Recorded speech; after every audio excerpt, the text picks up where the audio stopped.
இந்த நாளில நாம் தேவனுடைய வார்த்தையை நாம் பார்க்க போகிறோம். எசேக்கியேல் 37 அதிகாரத்துல உலர்ந்த எலும்புகளை குறித்து ஆண்டவராகிய தேவன் எழுதி வைத்திருக்கிறார். அன்பானவர்களே, இந்த எசேக்கியேல் தீர்க்கதரிசி புஸ்தகத்தை நாம் வாசித்து பார்ப்போமானால் இதுல முழுக்க நீங்க பாத்தீங்கன்னா தீர்க்க தரிசனங்களால அது ஃபுல் ஆஃப் விஷன்ஸ், தரிசனத்தினால நிரப்பப்பட்ட ஒரு புஸ்தகம். முக்கியமாக 3 தரிசனங்கள் இதில் ஹைலைட் பண்ணப்பட்டிருக்கிறது. அது என்ன தரிசனம் என்றால், முதலாவது இந்த உலர்ந்த எலும்புகளை குறித்த ஒரு தரிசனம். அடுத்து எசேக்கியேல் 41 அதிகாரம் 7ஆம் வசனத்தை வாசித்து பார்ப்போம்னா தேவாலயத்தை குறித்த ஒரு தரிசனம். தேவாலயம், அந்த தேவாலயத்துல நாம் பார்க்கும்போது கீழ்நிலையிலிருந்து நடுநிலை வழியாக மேல்நிலைக்கு போகிற ஒரு வழி உண்டா இருக்கும் என்று சொல்லி தேவாலயத்தை பார்க்கும்போது எசேக்கியேல் அப்படிப்பட்ட ஒரு தரிசனத்தை பார்க்கிறார். அடுத்து நீங்க பாத்தீங்கன்னா 47வது அதிகாரத்துல 2-5 வரைக்கும் வாசித்து பார்ப்போம்னால் நதியை குறித்த ஒரு தரிசனம். அதாவது 1000 முழம் தேவதூதன் வந்து 1000 முழம் அளந்து பார்க்கும்போது கணுக்கால் அளவு தண்ணீர் இருந்தது, பிறகு முழங்கால் அளவு தண்ணீர் இருந்தது, பிறகு இடுப்பளவு தண்ணீர் இருந்தது. அடுத்து இன்னும் 1000 முழம் அளந்து பார்க்கும்போது நீச்சல் ஆழம் தண்ணீர் இருந்தது. எல்லாமே ஆவிக்குரிய அர்த்தங்கள் கொண்ட தரிசனங்கள். இதை நாம் ஆராய்ந்து பார்க்கும்போது நிச்சயமாகவே ஆண்டவர் பல ரகசியங்களையும் பல நன்மைகளையும் இதுல கர்த்தர் வைத்திருக்கிறார். இன்றைக்கு நாம் பார்க்க போகிறோம் இந்த 37ஆம் அதிகாரத்துல உலர்ந்த எலும்புகளை குறித்த தரிசனம்.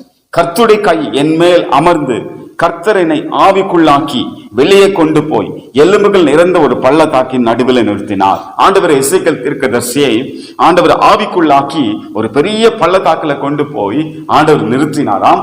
அந்த பள்ளத்தாக்கு எங்கும் எலும்புகள் நிறைந்ததா இருந்தது. ஆனால் எப்படி இருந்தது? வேதம் சொல்கிறது, என்னை அவைகளின் அருகே சுற்றி நடக்க பண்ணினார். ஆண்டவர் வந்து ஃபர்ஸ்ட் என்ன பண்ணாரா, நடந்து போப்பா, சுற்றி நடந்து போ, என்ன பார், என்ன காட்சி தெரிகிறது பாரு என்று சொல்லி அந்த எலும்புகள் நடுவே சுற்றி போக நடக்க பண்ணினாராம். அடுத்து சொல்லுகிறது, இதோ பள்ளத்தாக்கின் வெட்டாந்தரையில அந்த எலும்புகள் மகா திரளாய் கிடந்தது, அவைகள் மிகவும் உலர்ந்ததுமாயிருந்தது. அநேக எலும்புகள், திரளான எலும்புகள் இருந்ததாம். கணக்கில் அடங்காத, எண்ணில் அடங்காத எலும்புகள் இருந்தது. அடுத்து வேதம் சொல்லுகிறது, அவைகள் மிகவும் உலர்ந்ததுமா, ரொம்ப உலர்ந்து போயிட்டு, சும்மா உலர்ந்து போயிட்டுன்னு சொல்லவில்லை, மிகவும் உலர்ந்ததுமா இருந்ததுன்னா அப்ப அவருடைய கண்டிஷன் எப்படி இருக்கும் பாருங்க. அப்படியே உலர்ந்து போயிட்டு இருந்தது, ரொம்ப உலர்ந்து போயிட்டு இருந்தது. ஆனால் இன்னொரு, இந்த வசனத்தில் இல்லாத இன்னொரு காரியம் ஒண்ணு மறைமுகமாய் சொல்லப்பட்டிருக்கிறது. 3வது மறைமுகமாய் சொல்லப்பட்டிருக்கிறது 7ஆம் வசனத்துல. வேதம் சொல்கிறது, ஒவ்வொரு எலும்பும், கடைசி பகுதியை நான் வாசிக்கிறேன், ஒவ்வொரு எலும்பும் தன் எலும்போடு கூட சேர்த்து கொண்டது. அப்போ ஒரு எலும்பும் தன்னுடைய எலும்பு கூட சேர்ந்து கொண்டதுன்னு அர்த்தம் என்ன? அப்போ எலும்புகள் பிரிந்திருந்தது என்ற அர்த்தம். அப்போ பிரிந்திருந்ததுன்னா மண்டையோடு, அதாவது மண்டை என்ற எலும்பு ஒரு இடத்துல இருந்திருக்கும், கை கால் எலும்பு ஒரு இடத்துல இருந்திருக்கும். இப்படி ஆவியானவர் அந்த இடத்துல வரும்போது, தேவனுடைய வார்த்தை சொல்லும் போது அந்த எலும்புகள் ஒன்றோடு ஒன்று கூடி அப்படியே சேர்ந்து கொண்டதாம். அப்போ அந்த எலும்புடைய நிலைமை எப்படி இருந்துச்சுன்னா, ஒண்ணு அது மகா திரளா இருந்தது, 2வது மிகவும் உலர்ந்தமா இருந்தது, 3வது அது பிரிந்திருந்தது.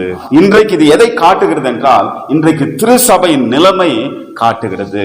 இன்றைக்கு சபையினுடைய நிலைமை எப்படி இருக்கிறது என்றால், இப்படிப்பட்ட ஒரு சூழ்நிலை. இந்த எலும்புகள் நிறைந்த பள்ளத்தாக்கில் எசேக்கியேல் கண்ட அந்த தரிசனம் இன்றைக்கு சபைக்கு ஒப்பிட்டு நாம் பார்க்கும்போது நாம் அதை எதை காட்டுகிறது என்றால், இன்றைக்கு மகா திரளான ஜனங்கள் தேவனை விட்டு விலகி தூர போய் கொண்டிருக்கிறார்கள். அருமையானவர்களே, மகா திரளான ஜனங்கள், மகா திரளாய் அந்த எலும்புகள் பார்க்கும்போது மகா திரளான எலும்புகள் இருந்துதான். இன்றைக்கு பாருங்க, அநேக மெஜாரிட்டி பீப்புள், அநேக ஜனங்கள் அதாவது விசுவாசத்தை விட்டு விலகி இன்னைக்கு தேவனை விட்டு தூரமாய் போய் கொண்டிருக்கிறார்கள். எலியாவை நாட்களில ஜனங்கள் பின்மாற்றத்துக்குள் போய்விட்டார்கள். கொஞ்சம் பேர் கிடையாது, அநேக மக்கள், மெஜாரிட்டி பீப்புள். சொல்ல போனா எலியா மாத்திரம் தான் தேவனை தேடிக்கொண்டிருந்தான். எலியாவை தவிர மற்ற ஒட்டுமொத்தமான அத்தனை மக்களும் அத்தனை ஜனங்களும் தேவனை விட்டு விலகி போனார்கள். அப்போதுதான் ஆண்டவர் எலியாவோடு பேசினார், நீ கர்மேல் பர்வதத்துல போய் அந்த இடத்துல உன்னை காண்பி, ஆகாப் ராஜா உன்னை காண்பி, நான் அங்கே அவனோடு கூட பேசுவேன் என்று சொல்லி, அங்க சில காரியங்களை ஏற்படுத்துவேன் என்று சொல்லி ஆண்டவர் பேச ஆரம்பிச்சார். அந்த கர்மேல் பர்வதத்துல தான் அவன் வானத்திலிருந்து அக்கினியை வரவழைத்து கர்த்தரே தேவன் என்று நிரூபித்து அந்த திரளான ஜனங்களை யார் பக்கமாய் திருப்பினான்? தேவன் பக்கமாய் திருப்பினான். அன்பான தேவ பிள்ளைகளை, இன்றைக்கு பாருங்க, இந்த உலகத்துல திரளான ஜனங்கள் தேவனை விட்டு விலகி போய் கொண்டிருக்கிறார்கள். உண்மையான ஒரு தேவ பக்தி, உண்மையான தேவன் மேல இருக்கிற பற்று, அந்த வசனத்தின் மேல இருக்கிற பற்று, தேவனை தேட வேண்டும் என்று இருக்கிற ஜனங்கள் கொஞ்சம் பேரு தான்.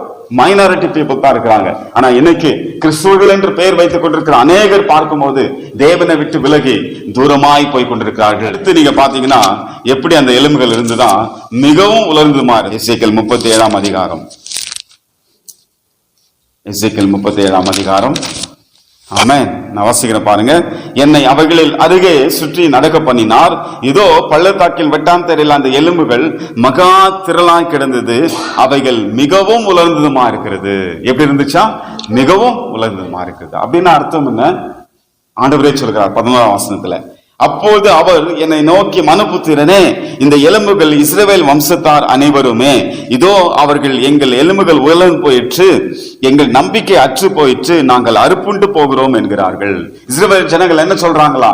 ஐயோ, நாங்க உலர்ந்த எலும்புகளை போல இருக்கிறோம், நாங்க அறுப்புண்டு போகிறோம், என் நம்பிக்கை எல்லாம் போயிடுச்சு, இனிமே எங்களுக்கு நம்பிக்கை கிடையாது. இது எப்படிப்பட்ட காலகட்டத்துல இந்த தீர்க்க தரிசனம் வெளிவந்தது என்றால், எசேக்கியேல் தீர்க்க தரிசனம் உரைத்தான் என்றால், இஸ்ரவேல் மக்கள் 70 வருஷம் பாபிலோன் தேசத்துல போய் அடிமைத்தனத்துல இருந்தார்கள். 70 வருஷம். அந்த 70 வருஷம் அடிமைத்தனத்துல இருக்கும்போது வேதனையோடு, ஆண்டவரே, என்றைக்கு இந்த அடிமைத்தனம் மாறும், என்றைக்கு என் நிலைமை மாறும், என்றைக்கு என்னுடைய கஷ்டங்கள் மாறும், இப்படியே இந்த அடிமைத்தனத்திலே நான் செத்து விடுவேனோ என்று சொல்லி பயந்து கொண்டு ஒரு சஞ்சலத்தோடு வேதனையோடு கூட வாழ்ந்து கொண்டிருக்கும் போது தான் ஆண்டவர் பேச ஆரம்பித்தார். நான் உங்களுக்கு சொல்லும் நல்வார்த்தையை நான் உங்களுக்கு நிறைவேற பண்ணுவேன், நீங்கள் எதிர்பார்க்கும் முடிவை நான் உங்களுக்கு கொடுப்பேன் என்று சொல்லி எரேமியா தீர்க்கதரிசி மூலமா ஆண்டவர் பேசினார். அது மாத்திரமல்ல, இந்த காலகட்டத்தில் தான் எசேக்கியேல் தீர்க்கதரிசி ஆண்டவர் எழுப்பி ஆண்டவர் சொல்லுகிறார் பாருங்க. வேதம் சொல்லுகிறது 11ஆம் வசனம், இஸ்ரவேல் ஜனங்கள் என்ன சொன்னார்களாம்? ஐயோ, நாங்கள் உலர்ந்த எலும்புகளை போல் இருக்கிறோம், எங்கள் நம்பிக்கையெல்லாம் ஆற்று போயிற்று, நம்பிக்கையே போயிடுச்சு, நம்பிக்கையே இன்னைக்கு இல்ல, இனி மேல வருவோம், முன்னேறுவோம், நல்லா வாழுவோம், ஆண்டவருக்காக ஜீவிப்போம் என்ற நம்பிக்கையே போயிடுச்சு, அவ்வளவுதான் மொத்தம். அப்பதான் ஆண்டவர் சொல்றாரு, உலர்ந்த எலும்புகளை நான் உயிரிடச் செய்வேன். இன்றைக்கு நம்பிக்கையற்று நாம் வந்திருக்கிறோமா? இன்றைக்கு ஆண்டவர் நம்முடைய நம்பிக்கையை உயிர்ப்பிக்க போகிறார். வேதம் சொல்லுகிறது 13ஆம் வசனம், என் ஜனங்களே, நான் உங்களை பிரேத குழியிலிருந்து திறந்து உங்களை உங்கள் பிரேத குழியிலிருந்து வெளிப்பட பண்ணும்போது நான் கர்த்தர் என்று அறிந்து கொள்வீர்கள். என் ஆவியை உங்களுக்குள் வைப்பேன், நீங்கள் உயிரடைவீர்கள். நான் உங்களை தேசத்தில் வைப்பேன் என்று கர்த்தர் சொல்லுகிறார். ஆண்டவர் அந்த நேரத்தில், அந்த 70 வருஷம் பாபிலோன் தேசத்தில் அடிமைத்தனத்தில் இருக்கும்போது ஆண்டவர் எசேக்கியேல் தீர்க்கதரிசி எழுப்பி சொல்றார், நான் உங்களை பிரேத குழியிலிருந்து தூக்கி எடுத்து, அதாவது நம்பிக்கையற்று அப்படியே நீங்கள் ஒடுங்கி போயிட்டீங்களா, நான் உங்களை தூக்கி எடுத்து உங்களை தேசத்துல வைக்க போகிறேன், மறுபடியும் உங்களை கொண்டு வர போகிறேன். ஆண்டு வாக்குகளை கொடுக்கிறார், மறுபடியும் உங்களை கொண்டு வர போகிறேன், நீங்க எதிர்பார்க்க முடிவை நான் உங்களுக்கு கொடுக்க போகிறேன் என்று கர்த்தர் சொல்லுகிறார். அடுத்து வேதம் சொல்ல, பிரிந்து கிடந்தார்களாம். இன்றைக்கு பாருங்க, கிறிஸ்துவத்துல ஆண்டோட பிள்ளைகள் மத்தியில ஒரு மனம் இல்லை. எப்படி இருக்கிறாங்க? பிரிந்து இருக்கிறாங்க. ஒருத்தர் நேசிக்கிறது இல்ல, ஒருத்தர் பாரத்தை சுமக்கிறது இல்ல. இப்படிப்பட்ட ஒரு வாழ்க்கை, இப்படிப்பட்டதான ஒரு பிரிவினை இன்றைக்கு கிறிஸ்துவத்தில் இருக்கிறது. அருமையானவன், இன்றைக்கு ஆண்டவர் நம்மை ஒற்றுமைக்காக அழைக்கிறார். God is calling for the unity. ஆண்டவர் நமக்காக அந்த ஒற்றுமையோடு வாழ வேண்டும் என்று தேவன் விரும்புகிறார். வேத புஸ்தகத்துல நாம் அதை பார்க்கிறோம். வேதத்துல பார்க்கும்போது தாவீதும் யோனாதானும் ஒற்றுமையா இருந்தார்கள், ஒரு யூனிட்டியா இருந்தாங்க. தானியேலும் அவருடைய நண்பர்களும் யூனிட்டியா இருந்தாங்க, ஒற்றுமையா இருந்தாங்க, ஒரு மனதோடு கூட போறங்க. அந்த கனவுகள் வந்த சமயத்துல அந்த கனவுகளை விளக்கி சொல்வதற்கு ஆண்டவர் கிட்ட போய் ஜெபிக்கிறாங்க. தானியேலும் அவருடைய நண்பர்களும் ஒன்று கூடி ஜெபித்தார்கள். இரவில தரிசனங்கள் வெளிப்பட்டது. ஆமென். அர்த்தங்கள் வெளிப்பட்டது. அதாவது ஒரு மனதோடு நாம் செயல்படும் போது தேவனுடைய நாமம் மகிமைப்படும். இன்றைக்கு அந்த ஒரு மனம் இல்லாத ஒரு சூழ்நிலை அன்பானவர்களே. ஆனால் இன்னைக்கு ஆண்டவர் நம்மை ஒற்றுமையோடு அழைக்க விரும்புகிறார். ஆமென். பிரிந்து கிடந்த அந்த எலும்புகள் ஆவியானவர் வரும்பொழுது அப்படியே ஒன்றோடு ஒன்று இணைந்து கொண்டுதான். அதே போலவே பரிசுத்த ஆவியானவர் நமக்குள்ள வரும்போது நாம் இணைந்து நாம் செயல்படுவோம். ஆமென். வேத புஸ்தகத்துல பரிசுத்த ஆவியின் அபிஷேகத்தை பெற்ற யோவானும் பேதுருவும் ஒன்றாய் இணைந்து தேவாலயத்துக்கு போனார்கள். அங்கே முடமாக்கப்பட்ட ஒரு மனுஷனை அவங்க தூக்கி எடுத்து சொல்றாங்க, என்னிடத்தில் எதுவும் இல்லை, பொன்னும் வெள்ளி எங்களிடத்தில் இல்லை, இயேசு நாமத்தில் எழுந்து நடன்னு சொல்றாங்க. அப்போ ஒரு மனதோட போய் பாருங்க, அந்த இடத்துல அந்த முடமனான ஒரு மனுஷன் தூக்கி விட்டாங்க. வேதம் சொல்லுகிறது ஆண்டவர் ஒரு பெரிய அற்புதத்தை செய்தார். மாத்திரம் பவுலும் சீலாவும் சிறை சாலையில ஒரு மனதோடு கூட தேவனை துதிக்க ஆரம்பிச்சார்கள். 2 பேரும் பாட்டு பாடு கர்த்தரை துதிச்சாங்க. ஒரு மனதோடு அந்த இடத்துல துதிக்கும் பொழுது வேதம் சொல்ல, சிறை சாலை கதவுகள் திறந்தது, உடைய கட்டுகள் எல்லாம் அருந்து போனது என்று வேதம் சொல்லுது. ஒரு மனமாய் துதிங்க, ஒரு மனமாய் தேவனுக்காக செயல்படுங்க. நாம் ஒரு மனமாய் இருக்கும் போது நிச்சயமாகவே சத்ரு நம்மை மேற்கொள்ள முடியாது. இப்படிப்பட்ட இந்த நிலைமையில இருந்து ஆண்டவர் சபையை இன்னொரு நிலைமைக்கு கொண்டு செல்கிறார். அது என்ன நிலைமை என்றால், சபையின் நிலைமை இப்போது இப்படி இருக்குது. மகா திரளான ஜனங்கள் தேவனை விட்டு விலகி போய் கொண்டிருக்கிறார்கள். சபைகள் எப்படி இருக்குதுன்னா நம்பிக்கை அற்று போய் உலர்ந்து போய் கிடக்கிறது. சபைகள் எப்படி இருக்குன்னா பிரிந்து கிடக்கிறது. ஆனால் இப்படிப்பட்ட நிலைமையில இருந்து ஆண்டவர் இன்னொரு நிலைமைக்கு கொண்டு செல்கிறார். அது என்ன நிலைமைன்னா, உயிரடைந்து சபைகள் உயிரடைந்து மகா பெரிய சேனையாய் காலூன்றி மகா பெரிய சேனையாய் நின்றார்கள். இருக்குமா? உயிரடைந்து காலூன்றி நின்று மகா பெரிய சேனையாய் நின்றார்கள். இதுதான் தேவன் எதிர்பார்க்கும் திருசபை. திருசபை முதலாவது எழுப்புதல் அடைந்துச்சுன்னா காலொன்றி நிற்கும். ஆமென். காலொன்றி எதுல காலொன்றி? சபத்துல காலொன்றி நிற்பார்கள், பைபிள வாசிக்கத்துல காலொன்றி நிற்பார்கள், பரிசுத்தத்துல காலொன்றி நிற்பார்கள், தேவனுக்காய் உழைக்கிறதுல ஆத்ம ஆதாயம் படுத்துதல காலொன்றி நிற்பார்கள். அது மாத்திரமல்ல, பரிசுத்தத்துல காலொன்றி நிற்பார்கள். இன்னுமா தேவனுக்காய் ஓடுகிறதுல காலொன்றி நின்று கர்த்தரோடு கூட நடக்கிறார் ஆரம்பிப்பார்கள். ஆமென். காலொன்றி நிற்கிற சபை தான் தேவன் மாற்றுகிறார். ஆமென், ஏற்படுத்துகிறார். அது மாத்திரமல்ல, மகா பெரிய சேனையாய் நின்றார்கள். அந்த காட்சியை நீங்க கற்பனை செய்து பாருங்க. பெரிய பள்ளத்தாக்கு எங்கும் அந்த எலும்புகள் இருக்கும்போது அதுக்குள்ள உயிர் வந்துச்சுன்னா அந்த ஆண்டவர் வந்து ஆவியை பேசுறாரு, வார்த்தை பேசுறாரு. அப்ப பைபிள சொல்லுது அப்படியே நரம்புகள் உண்டாச்சான். அப்படியே நரம்புகள், ஃபர்ஸ்ட் நரம்புகள் உண்டாச்சு. அப்புறமா சதைகள் வர ஆரம்பித்தது. அப்புறம் தோலினால் ஆண்டவர் மூடினார். ஆனா எதுவுமே இல்லாத அமைதியான ஒரு டெட் பாடியா இருந்துச்சு. அப்ப ஆண்டவர் சொன்னார், நீர் ஆவியை பேசு. அப்ப ஆவியானவரே இறங்கும் என்று சொல்லி எசேக்கியேல் தீர்க்க தரிசனம் உரைக்கும் போது வேதம் சொல்லுகிறது, ஆவியானவர் அந்த எலும்புக்குள் பிரவேசிக்கும் போது மகா பெரிய சேனையாக நின்றார்களாம். பெரிய சேனை. அப்படித்தான் இன்றைக்கு ஆண்டவர் திருசபையை எதிர்பார்க்கிறார். ஒன்று உயிரடைந்து என்ன ஆக வேண்டும்? உயிரடைய வேண்டும். அடுத்து காலொன்றி நிற்க வேண்டும். மூன்றாவது சேனையாக நிற்க வேண்டும். ஆமென். ஒரு பெரிய சேனையாக நிற்க வேண்டும். அன்பான தேவ பிள்ளைகளை, இப்படிப்பட்ட ஒரு நிலைமையிலிருந்து தான் தேவன் நம்ம இப்படிப்பட்ட ஒரு திருசபை தான் தேவனை எதிர்பார்க்கிறான். ஆனால் அதன் மத்தியில இப்படிப்பட்ட ஒரு நிலைமைக்கு நம்ம வர வேண்டும் என்றால் ரெண்டு காரியம் இந்த இடத்துல சொல்லப்பட்டிருக்குது. ஒன்று தேவனுடைய வார்த்தை, இன்றொன்று பரிசுத்த ஆவியானவர். நல்ல கவனிங்க. இந்த உலர்ந்த மகா திரளாய் உலர்ந்து கிடந்த பிரிந்து கிடந்த இந்த நிலைமையிலிருந்து சபை வந்து உயிரடைந்து காலொன்றி நின்று சேனையா நிற்க வேண்டும் என்றால் அந்த எலும்புகளை குறித்து எலும்புகளோடு கூட தேவனுடைய வார்த்தை பேச வேண்டும். எசேக்கியேல் தீர்க்கதரிசி அப்படியே சுற்றி நடந்து வந்து கொண்டிருக்கும் போது ஆண்டவர் ஒரு கேள்வி கேட்கிறார்.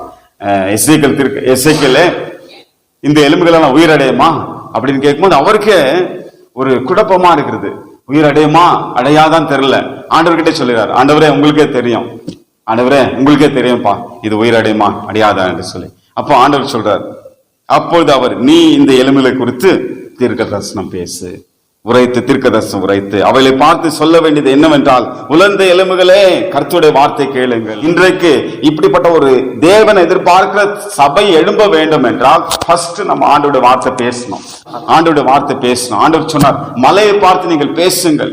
இந்த மலையே இந்த சமுத்திரத்துல நீ போ என்று சொல்லும் போது அது அப்படியே உங்களுக்கு நடக்கும் என்று சொன்னார். சுகத்தை நாம் பேசணும், ஜீவனை பேச வேண்டும்.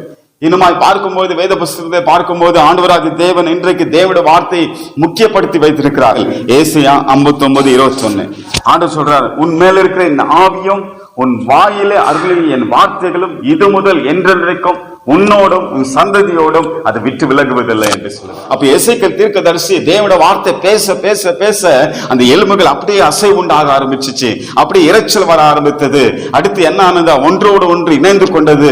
நரம்புகள் சேர்க்க ஆரம்பித்தது, சதைகள் உண்டாக ஆரம்பித்தது, தோள்கள் மூட ஆரம்பித்தது. கடைசியில் ஆவியை பேசு என்றும் போது ஆவியை பேசும்போது அப்படியே உயிரடையார். வார்த்தை பேச பேச பேச நம்ம உலர்ந்த எலும்புகளை போல இருக்கிற நம்முடைய நம்பிக்கை எல்லாம் அப்படியே இன்க்ரீஸ் ஆகும். அப்படியே அது பெருக ஆரம்பிக்கும். இன்றைக்கு உலர்ந்து போயிருக்கிறீங்களா? நம்பிக்கை அற்று இருக்கிறீங்களா? ஆண்டவர் சொல்கிறார், வார்த்தையை பேசு. ஆமென். ஆவியானவரை பெற்றுக்கொள். அந்த ஆவியானவர் வார்த்தையும் ஒன்று இணைந்து வரும்போது அங்க ஒரு மிராக்கிள் நடக்கும்.